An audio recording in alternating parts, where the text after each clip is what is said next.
Hi friends, welcome to computer Tamil boys. நான் உங்கள் நிவாஸ். நம்ம இன்றைக்கி என்ன ஒரு முக்கியமான விஷயத்தை பற்றி பார்க்க வந்திருக்கோம்னா, ஜியோ சிம்மை பற்றி தான் பார்க்க வந்திருக்கோம். இப்போதைக்கு மார்க்கெட்டில் ஜியோ சிம் ஃப்ரீயாக தான் இருக்குது.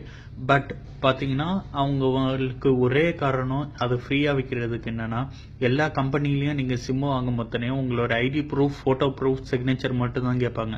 பட் ஜியோ சிம்மில் பார்த்தீங்கன்னா உங்களுடைய மொபைலோட ஐஎம்இ நம்பர், எந்த மொபைலில் போடுறீங்களோ அந்த மொபைலோட ஐஎம்இ நம்பர் கொடுக்கணும். அது என்ன காரணம் அவங்க ஐஎம்இ நம்பர் கேட்குறாங்கன்னா, இப்போ நீங்கள் உங்கள் ஐஎம்இ நம்பரை கொடுத்தா அவங்க கான்ட்ராக்ட், அதாவது அவங்க அப்ளிகேஷனில் கீழே வந்து மென்ஷன் பண்ணியிருப்பாங்க. அதில் நீங்கள் சைன் பண்ணிட்டீங்கனாலே உங்கள் மொபைலில் நீங்கள் வேறு எந்த சிம்மு போட்டாலும் ஒர்க் ஆகாது. ஏர்டெல், பிஎஸ்என்எல் அதுமாதிரி எந்த சிம்மு போட்டாலும் ஒர்க் ஆகாது. உங்களுக்கு அந்த ரிலையன்ஸ் ஜியோ சிம்மு போட்டால் மட்டும்தான் ஒர்க் ஆகும். அதே மாதிரி அந்த சிம் ஆக்டிவேட் ஆன நிமிஷத்துலேருந்து நீங்கள் எத்தனை சிம் வேணாலும் மாற்றி பாருங்கள், உங்கள் ஃபோனில் அது ஒர்க் ஆகாது. அவங்க மேலே நீங்கள் கேஸ் போட்டாலும் அந்த கேஸ் நிற்காது. ஏன்னா வந்து அவங்க கான்ட்ராக்டில் அவங்க அப்ளிகேஷனில் சைன் பண்ணி தான் நீங்கள் கொடுத்துருக்கீங்க, சிம்மு வாங்குறீங்க. ஓகேவா?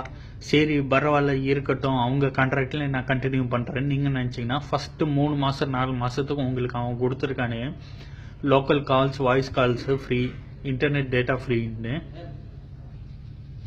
அவங்க டேரிஃப்லேயே கண்டினியூ பண்ணுறேன்ட்டு நீங்கள் முடிவு எடுத்தீங்கன்னா 3 மாதத்துக்கு அப்புறம் அவன் டேரிஃபை 3 மடங்கு அவன் அதிகப்படுத்துவான்னு அதிலே டிக்ளேர் பண்ணிடுறான். நீங்கள் இதை பற்றி டவுட் இருந்தால் இன்டர்நெட்டில் கூகுளில் போயிட்டு ஜியோ டேர்ம்ஸ் அண்ட் கண்டிஷன்னு டைப் பண்ணி பாருங்கள். அத்தனையும் நீங்கள் படிச்சிங்கன்னா உங்களுக்கு புரியும். ஓகேவா? இதை உங்கள் ஃப்ரெண்ட்ஸுங்களுக்கும் ஷேர் பண்ணி விடுங்க.